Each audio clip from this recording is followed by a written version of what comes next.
So the horses are on gate. Scotty McKendrick at the wheel.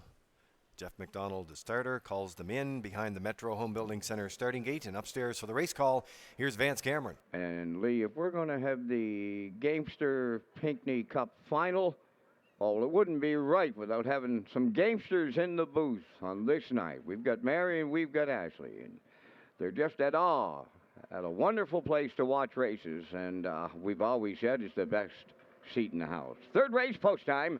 The rough and pacing Salzbrook Ripper leaves out to his inside. That is the Midnight Train. And coming wide into the turn, that is Tobago Paradise. At the rail in fourth is Woodmere Clara. Now fifth along the inside is Run for the Money. Offside on the outside is Gonna Dream Big. Then towards the rail, Windermere Kirk. So they're on the backstretch. And here comes Tobago Paradise in line to Adam Murner. They'll clear the lead. Second is the Midnight Train. Salzbrook Ripper races third. Early movement on the front, giving go time to the outside, going back on for the lead as they pass by the quarter in 29-2, and the Midnight Train will show the way now for Darren Crow. Second towards the rail, that is Tobago Paradise. Salzbrook Ripper third. Movement from fourth. Woodmere Clara's underway, picking up the cover on the outside. Fifth is Run for the Money. At the rail is Windermere Kirk sixth, trailing the field. That is Gonna Dream Big. They're halfway home in the third, led by the Midnight Train. The midway point time, 59-1. They're midway into the paddock turn for the second time. The 5/8 comes next, and the Midnight Train leads there. Here's some company now. Woodmere Clara run alongside the leader. Third at the rail, that is Tobago Paradise. Racing fourth on the cones is Salzbrook Ripper. Outside fifth is Run for the Money. Windermere Kirk sixth. At the back, Gonna Dream Big. They go by three quarters, and the Midnight Train continuing to lead. Three quarters up in 1:28-2. They round the turn for the second and final time. Eighth of a mile left to go, and the Midnight Train will turn home with the lead. Second is Woodmere Clara racing from third. That is Tobago Paradise, and the Midnight Train came to play. A going away winner for Darren Crow. Holding second is Woodmere Clara. Third goes to Tobago Paradise. Time for the mile in 1:58-1.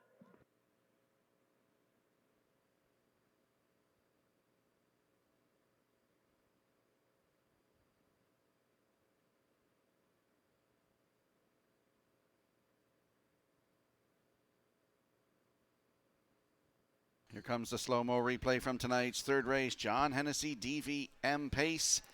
Take us through it, Ken. We saw the Midnight Train get a nice maiden record tonight. Yeah, the Midnight Train, who lives up to the tote hype here in his second career start. And you just never know how far, how much these two-year-olds are going to step up as they move along and develop. And Darren Crow, this is the first start for Darren Crow for this horse in his second career start. Son of He's Watching. This gelding goes right down the road and rates well. 29-2, 59-1. Repels that late bit of Woodmere Clara. So a pair of He's Watchings finish 1-2 here, 1:28-2. And the final time is 1:58 1/5, the maiden record here for the Midnight Train and Darren Crow. Woodmere Clara second, Tobago Paradise third, and Rocky's Hot. That's a try box.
The Midnight Train arriving at the third race winner's circle. Bay Pacing gelding 2 by He's Watching off the Shadow Play Dam, Salisbrook Flicker, owned by Tracy McQuaid of Salmon River, Nova Scotia. Darren Crow training and driving. The mile 158 and 1. That is a maiden record. For number 2, the Midnight Train in the third. John Hennessy, DVM, joining us this night, has that trackside cooler presentation. And Brendan Crow, welcome back to Charlottetown and Old Home Week.